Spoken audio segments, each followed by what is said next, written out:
కార్తీక పురాణము 2వ అధ్యాయము. సోమవార వ్రత మహత్యము. వశిష్ఠ మహర్షి జనక మహారాజుకు కార్తీక పురాణాన్ని వివరిస్తూ కార్తీక సోమవార మహిమను వినిపించాడు. కార్తీక మాసంలో సోమవార వ్రతము చేయడం వలన శివ సాయుధ్యమును పొందుతారు.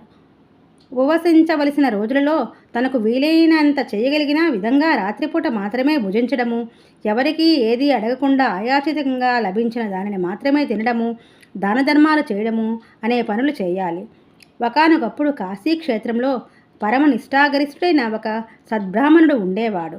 అతనికి అత్యంత సౌందర్యవంతురాలైన దుర్గుణాలతో నిలయమైన కులాచారములందు భక్తి లేని, స్త్రీకి ఉండవలసిన సిగ్గు ఎగ్గులు ఏమాత్రమూ లేని నిష్ఠుర అనే పేరుగల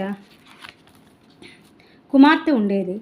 నిష్ఠురను మంచి దారిలో పెట్టాలని తండ్రి నయనా భయనా ఎన్నో విధాలుగా ప్రయత్నించి విఫలుడైనాడు. యౌవనవతి అయిన నిష్ఠురకు సౌరాష్ట్ర దేశ సంపన్నుడైన మిత్రవర్మ అనే బ్రాహ్మణునకు ఇచ్చి వివాహం జరిపించాడు. మిత్రవర్మ భార్య సౌందర్యానికి దానుడై మురిసిపోతూ ఆమె ఎంత నిర్లక్ష్యంగా చూసినప్పటికీ ఎంత ప్రేమానురాగాలతో చూసుకుంటూ ఉండేవాడు.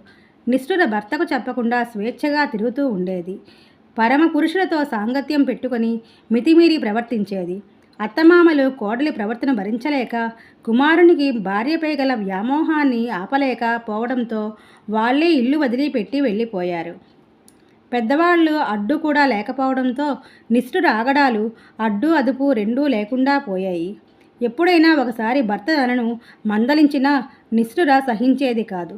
తనకు అడ్డుగా ఉన్న భర్తను తొలగించుకోవాలని నిశ్చయించుకున్న నిష్ఠుర ఒకనాటి అర్ధరాత్రి సమయాన ఒక బండరాతితో భర్త తలను పగులగట్టి చంపి శవాన్ని ఊరి బయట నూతిలో పడివేసింది.